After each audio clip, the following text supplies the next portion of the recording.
Vamos a hablar de un tema tan delicado, tan interesante y apasionante al mismo tiempo, que tiene que ver con el machismo en nuestra sociedad, en la sociedad argentina.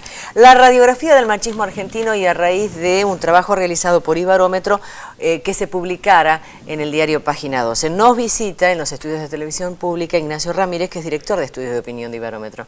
Muy joven, Ignacio, además. ¿Cómo estás? Bienvenido. ¿Qué tal? ¿Cómo estás? Bueno, todo un mérito porque seguramente... bueno, está Raúl de la Torre conmigo, obviamente, no estoy sola.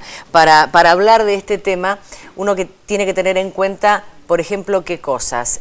¿Por qué puedo yo calificar a una sociedad de machista o no? Mira, déjame contarte un poquito el marco general de donde salen esas conclusiones adelantadas en Página 12. Nosotros desde Ibarómetro hicimos un trabajo de alcance nacional, es decir, los resultados, los hallazgos caracterizan al conjunto de la sociedad argentina, ¿no? Eso es una de las novedades del trabajo. Y fundamentalmente tuvo dos grandes objetivos. Por un lado, conocer la percepción de los argentinos acerca de las desigualdades entre mujeres y hombres. Tema que se analiza, reflexiona habitualmente a través de otras aproximaciones. Por ejemplo, evaluando la brecha salarial entre mujeres y hombres, estudiando la presencia femenina en el Congreso, gabinete, directorio de empresa, etc. Bueno, nosotros aportamos un abordaje complementario que tiene que ver con la percepción de la sociedad acerca del tema. En relación a este primer punto, lo que registramos es que alrededor de 1 de cada 2 argentinos, prácticamente la mitad de la sociedad, reconoce diferencias importantes, desigualdades importantes entre mujeres y hombres. Al mismo tiempo examinamos un poquito el interior de esa percepción, es decir, cuáles son aquellos ámbitos en los cuales esta percepción de desigualdad se agudiza y cuáles son ámbitos o esferas comparativamente consideradas más igualitarias. Y ahí surgió una novedad en algún sentido contraintuitiva, que es la política fue considerada un ámbito comparativamente más igualitario que el ámbito laboral o que las relaciones de pareja, ¿no? La política, por definición, la esfera pública, históricamente una esfera masculina. En principio eso lo conceptualizamos con el nombre del efecto Cristina. Obviamente hay datos, hay hechos que producen efectos culturales y simbólicos, ¿no? Obviamente la presencia de una mujer presidenta seguramente violentó, incomodó determinadas creencias machistas que en el curso, después del tiempo, se van ablandando. Lo mismo estudiamos, por ejemplo, con el impacto de la ley de matrimonio igualitario sobre las actitudes de aversión a la homosexualidad. Eso por un lado. En segundo lugar, y tiene que ver con lo que llamamos radiografía del machismo, quisimos conocer el sentido común de la sociedad argentina, es decir, cómo piensan el rol de la mujer, el rol del hombre, cuáles son los valores, las actitudes que están impregnando el sentido común, porque asumimos que entre el sentido común y la actuación, los comportamientos, hay una relación, es decir, abajo de las conductas siempre hay una serie de valores, de actitudes que subyacen en forma muy arraigada, muy naturalizada.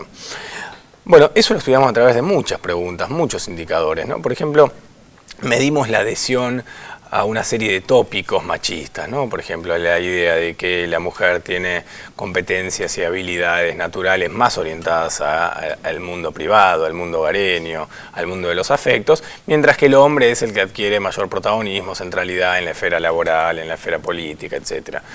Eso por un lado. También preguntamos cuáles son las modalidades de hogar y de pareja que la sociedad prefiere. Modalidades más simétricas, donde hombres y mujeres concentran y reparten tareas adentro del hogar y afuera, y actividades hacia afuera. Bueno, una serie de indicadores, y condensando, integrando todas las distintas variables, nosotros hicimos una clasificación de la sociedad argentina de acuerdo con sus grados de machismo, con las dosis de machismo presentes en el sentido común. Y encontramos que alrededor de la mitad de la sociedad argentina la encuadramos como con niveles muy altos o altos de machismo. Es decir, una conclusión fundamental de este trabajo es que ilustra la persistencia de actitudes y valores muy machistas en un porcentaje importante de la sociedad. Hay diferencias, hay contrastes, es decir, como cualquier fenómeno social, no se distribuye en forma homogénea en el país. Por ejemplo, encontramos que en el interior del país hay una atmósfera cultural todavía más teñida de este tipo de creencias y representaciones. Eso por un lado. Y en una dirección más alentadora, lo que notamos, lo que pudimos acreditar, que es que entre los jóvenes, entre aquellos que tienen 18 y 30 años, los niveles de machismo son más reducidos, lo cual ilumina un cambio cultural. Sí, un cambio cultural. La cultura tiene otros tiempos, distintos que la política, que la economía, son tiempos más lentos.